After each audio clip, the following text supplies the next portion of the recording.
Je vous remercie. Merci Madame la députée. La parole est à Monsieur Rudy Sall pour le groupe Union des démocrates et indépendants. Madame la Présidente, Madame la Ministre, mes chers collègues, nous débattons cet après-midi d'un thème qui me tient particulièrement à cœur puisque je suis avec Yves Durand et aux côtés d'Yves Durand, nous sommes les auteurs du rapport sur l'évaluation des politiques publiques en faveur de la mixité sociale dans l'éducation nationale qui est l'objet de nos discussions. Nous y avons pris beaucoup d'intérêt, beaucoup de plaisir aussi à étudier ce problème à fond et d'essayer de transcender les clivages traditionnels pour essayer à l'essentiel, c'est-à-dire la réussite de nos enfants. Je profite en revanche, Madame la Ministre, de l'occasion qui m'est donnée pour vous dire que nous regrettons que vous n'ayez pas attendu la publication de notre rapport avant de formuler vos propositions en matière de mixité sociale.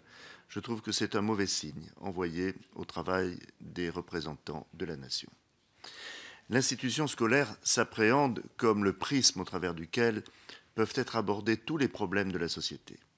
Qu'il s'agisse du respect de la laïcité, de l'idéal démocratique ou de l'égalité des chances, l'école est au cœur de la plupart de nos enjeux contemporains. Encore récemment, l'étude de l'Institut national d'études démographiques, l'INED, et de l'INSEE, Trajectoire et origine, enquête sur la diversité des populations en France, fait état que si 59% des garçons de la population majoritaire sont bacheliers, seuls 48% des enfants d'immigrés réussissent ce diplôme. 26% seulement pour les parents originaires de Turquie, 40% pour l'Afrique sahélienne et 41% pour l'Algérie. Ces chiffres soulignent, s'il le fallait encore, les failles de l'école républicaine à garantir l'égalité des chances sans distinction d'origine ou de conditions sociales. Pour combattre cette réalité, la loi du 8 juillet 2013 d'orientation et de programmation pour la refondation de l'école de la République a confié une nouvelle mission au service public de l'éducation, celle de veiller à la mixité sociale des publics scolarisés dans les établissements d'enseignement.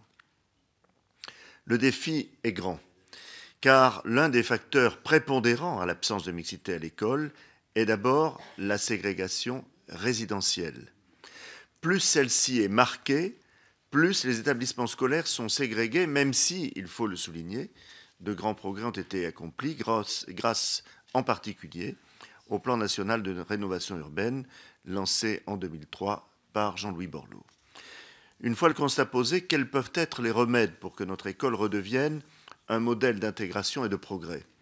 J'estime pour ma part que le premier écueil serait de concentrer les débats autour de la carte scolaire. En effet, la réponse au phénomène de ségrégation se trouve ailleurs, et notamment dans la réforme des pratiques pédagogiques et la révision du modèle d'allocation des moyens.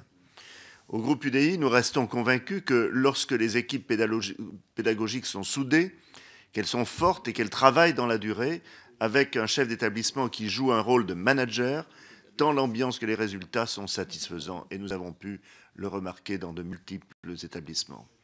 Nous proposons également la mise en place d'un dispositif de soutien sur le modèle de celui porté par l'association Coup de pouce Clé.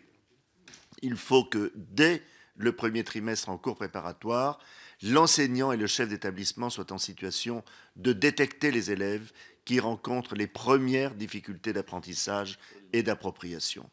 Un enfant en difficulté dès le primaire exige une mobilisation totale de l'ensemble de la communauté éducative, dont le coût est évalué à 2 000 € par enfant. À titre de comparaison, le coût généré par un redoublement est de 5 000 €.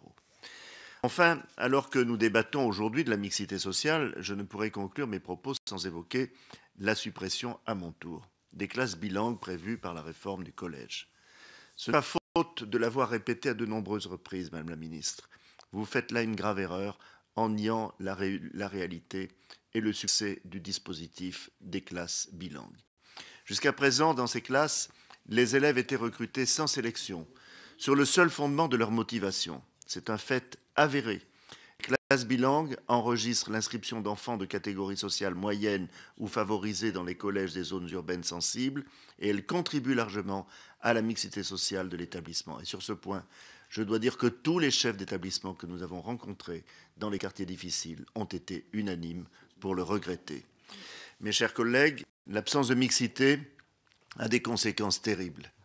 Non seulement elle oblige les professeurs à diminuer leurs exigences pédagogiques, mais elle clive la société. Alors que nous commémorons les terribles attentats qui ont frappé notre pays au mois de janvier 2015, on ne peut passer sous silence le fait que l'absence de mixité sociale au collège et au lycée est un des meilleurs terreaux à toute radicalisation.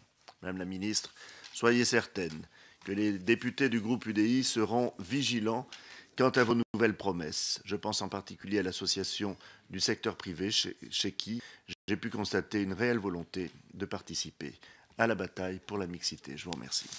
Merci, monsieur le député.